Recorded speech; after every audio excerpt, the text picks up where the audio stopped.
I want to tell you about the day I sat in a school parking lot for 45 minutes.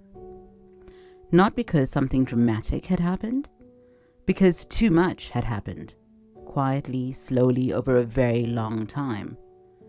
There had been an IEP meeting that morning that went exactly nowhere.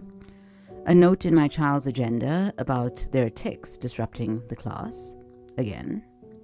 A waiting list email in my inbox.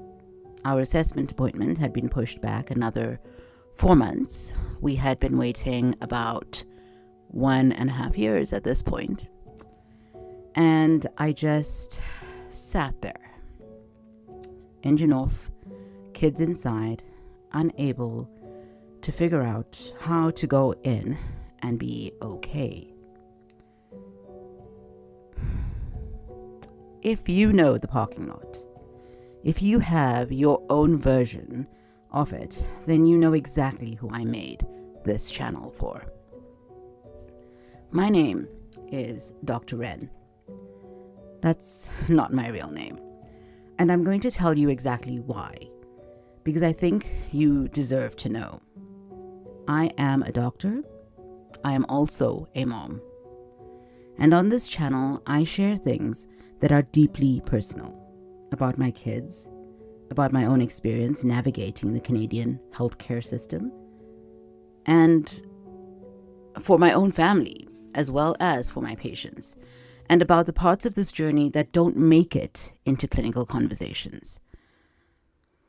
Staying anonymous allows me to do that honestly. It means I can talk about my children's diagnoses, their hardest moments, their identities, without taking away their right to tell their own stories someday, on their own terms. It means I can say things on this channel that a doctor doesn't always get to say in a clinic room. And it protects my career. It also protects my ability to keep doing both of these things, being a doctor and being here.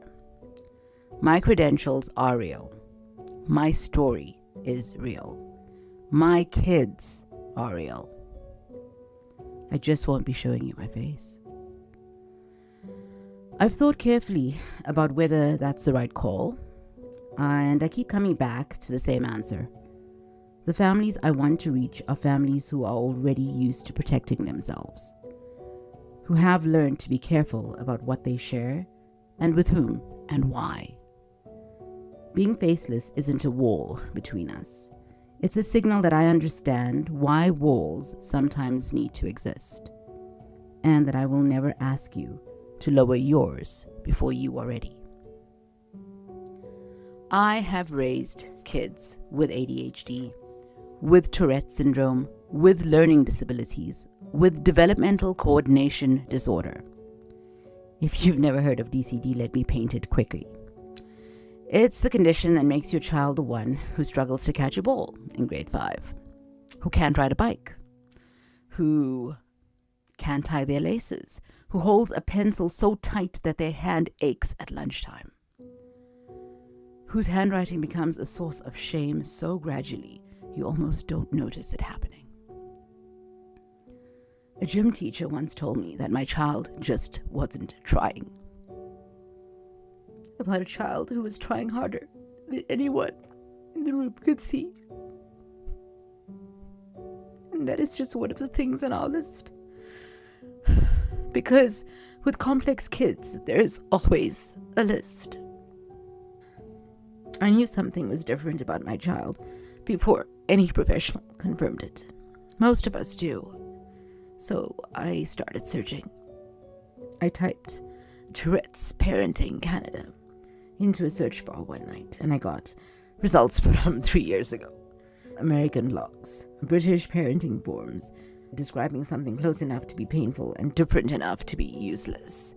Nothing that talked about the 2-year public assessment waitlist. Nothing about what a $4,000 private assessment actually costs a Canadian family. Nothing about IEPs in a system that's provincial, not federal, where your child's rights can change which side of the provincial border that you happen to live on. I widened the search, I joined groups, I read everything I could find, and I kept hitting the same wall. Because somewhere in the middle of navigating all of this, the appointments, the advocacy, the reading, the waiting, my family story got more complex. Things that didn't have a wait list, things that didn't come with a report or a specialist or a checklist, things that required something completely different from me. Less research, more listening, less strategy, more staying. I went looking for a parent who had been through both, who understood what it was like to be the parent of a neurodivergent child and a gender diverse child, who could speak to what it was like when those things exist in the same kid, in two kids in the same household, and how they intersect. The way the systems fail both of these kids at once. The way you have to keep expanding your definition of what your child needs. I could not find her. Not in Canada. And not finding her is exactly why I'm here. Because somewhere in that searching, I realized something.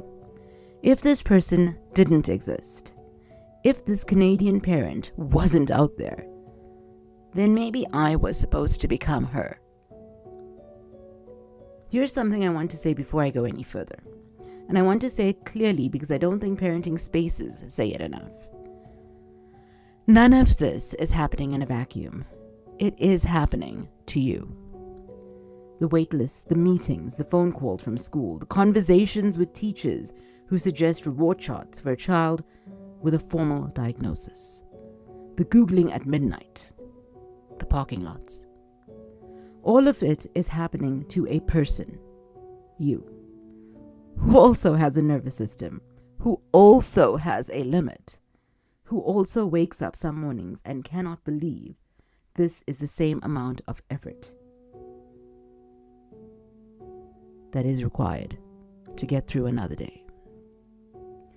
Parental burnout in this community is real. It runs deep and it's almost entirely invisible because the system only ever talks about the child. You are not an afterthought on this channel. You are half the reason it exists. This channel is called Raising Complex Kids. I use the word complex deliberately. It is not a softened way of saying difficult. It is not a euphemism. Complex, because that is what we are actually dealing with.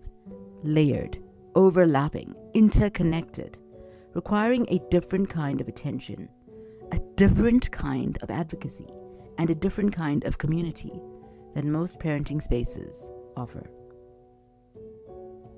I'm building this specifically for Canada because our system is different, our rights are different, our wait times, our funding, our school legislation, our healthcare, all of it is different.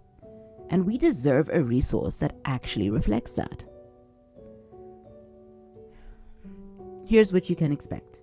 The Canadian system of assessment, what this actually costs, how to navigate it, and what your rights are, and what to do while you're on a wait list that's longer than your child can afford to wait.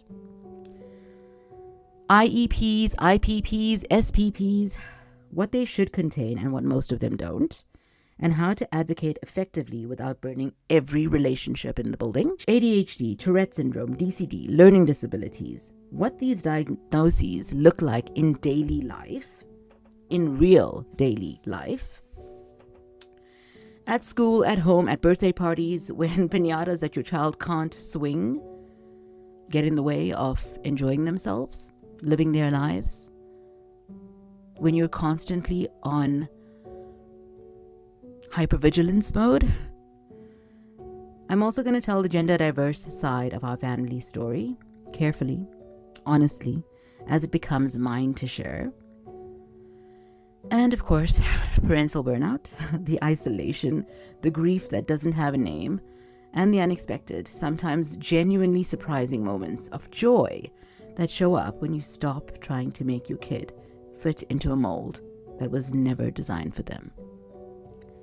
It has been such a privilege to watch my kids find themselves, find their tribes. If any of that sounds like your life, subscribe. This channel is for you. Share it with a parent who just got the diagnosis and doesn't know what to do next.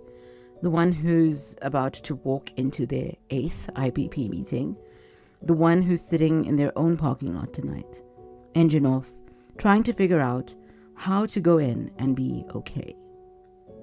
You don't need to have it figured out to be here. I don't have it figured out either. But we're going to figure out more of it together. See you soon.